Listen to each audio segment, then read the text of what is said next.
en verdad ocurrió la guerra de Troya. Desde tiempos de Homero, la guerra de Troya forma parte de nuestra cultura. Pero, ¿realmente ocurrió? Hace un siglo, Schliemann creyó demostrarlo. Pero, ¿cuánto sabemos hoy? Mejor entérese aquí en Magistral Runa.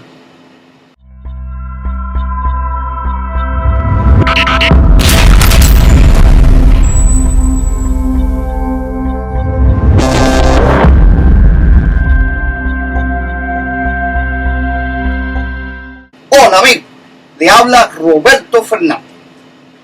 Los poetas, dramaturgos, pintores y escultores jamás dudaron de su existencia. Los romanos se mostraron orgullosos de sus orígenes troyanos y la ciudad de León supo obtener de ellos una sólida protección. A partir del Renacimiento, tanto en Francia como en Inglaterra, algunos eruditos intentaron asignar orígenes troyanos a ciertas antigüedades nacionales. En la atmósfera de la escuela positivista del siglo XIX, no resultaba disparatado seguir las huellas de Germánico, que honró a los manes de Héctor sobre su tumba en Troya, en el año 18 de Cristo. Y este émulo fue el alemán Schliemann. Hasta la edad de 45 años, Schliemann, que nació en 1822 y murió en 1890, recorrió el mundo y se enriqueció con el comercio del índigo. Después, apasionado por los problemas históricos, se empeñó en encontrar huellas de los episodios importantes de la historia antigua. Escudriñó desde Maratón hasta las Termópilas y buscó en Alejandría la tumba de Alejandro. Su notoriedad se debe especialmente a sus excavaciones en Micenas, Tirinto y Troya. En este último lugar llevó a cabo 7 campañas de excavaciones de 4 meses de duración, cada una en las cuales ocupó entre 100 y 150 obreros que trabajaban simultáneamente. En Gisalik, el sitio identificado con Troya, en la ribera asiática de los Dardanelos, descubrió varias ciudades supuestas que número del 1 al 9.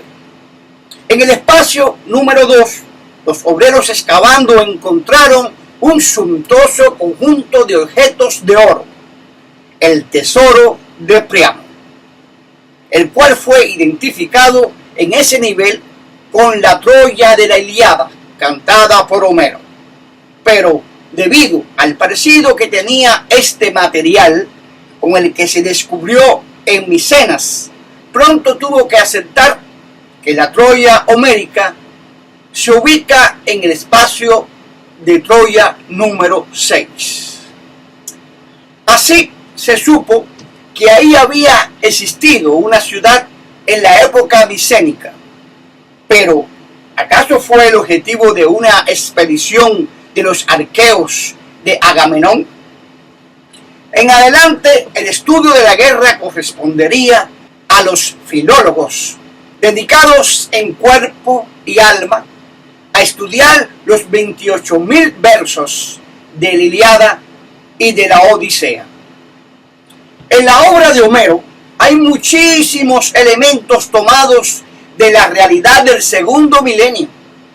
La guerra de Troya se remonta a los albores del siglo XI, antes de nuestra era. Nombres de personajes y de divinidades, organización económica de las riquezas, escenas de guerra con espectadores, descripciones de objetos particulares, de los cuales algunos fueron encontrados, como los canastos con redecillas, casco con colmillos de jabalí, copas con paloma, carros de yugo, detalles del acondicionamiento y las construcciones, etc.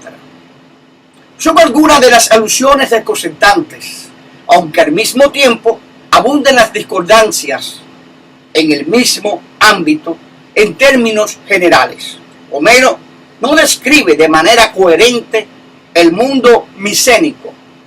Por otra parte, los tiempos oscuros de Grecia, siglo XI al 8 antes de nuestra era, cada vez se conoce un poco mejor gracias a la exploración arqueológica contemporánea.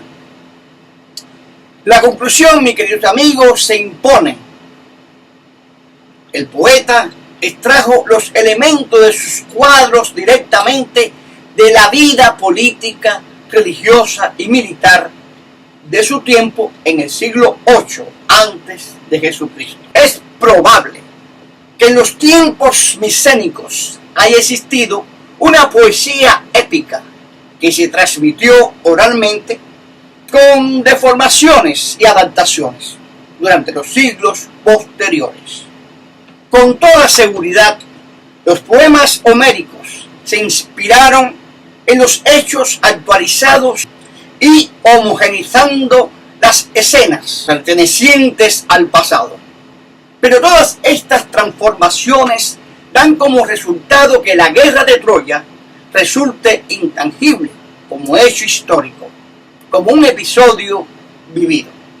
Quedan tan solo el genio literario de Homero y a través de él la belleza de Helena y la pasión que inspiraba. No podemos decir con exactitud que esta historia es real, pero decir verdad, ¿cuántos poetas de cualquier siglo no se han inspirado en su fantasía creadora o en la belleza de una mujer? Y a estos versos le han puesto la realidad. Hoy en día ya existen muchos poemas o cantos que se refieren al internet o al chat, etc. Pero para mí, y es mi propio criterio, la ciudad de Troya fue real. La guerra también, y sobre todo que fue por una mujer. Analicemos este dato histórico.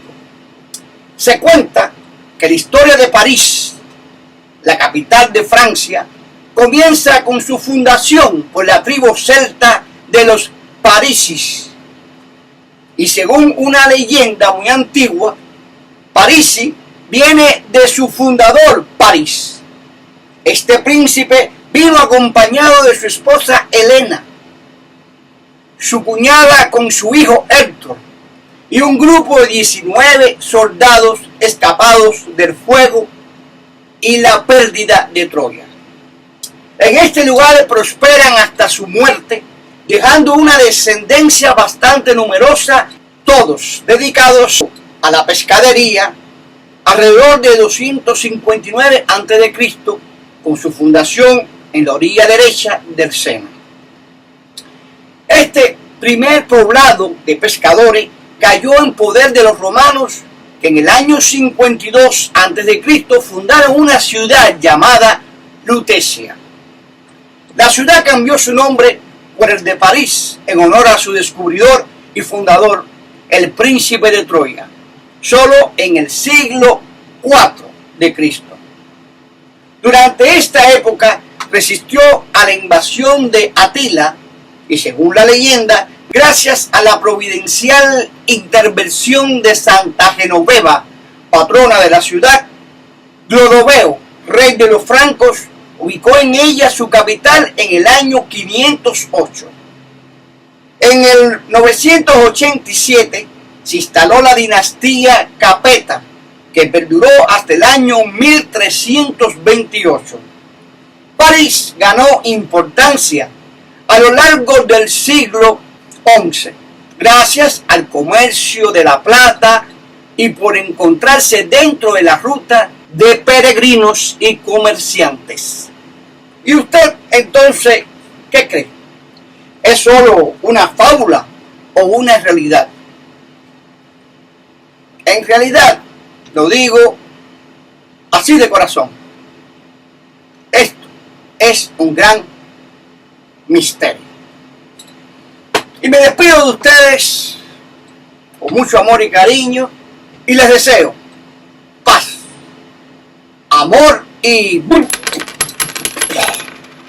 dinero.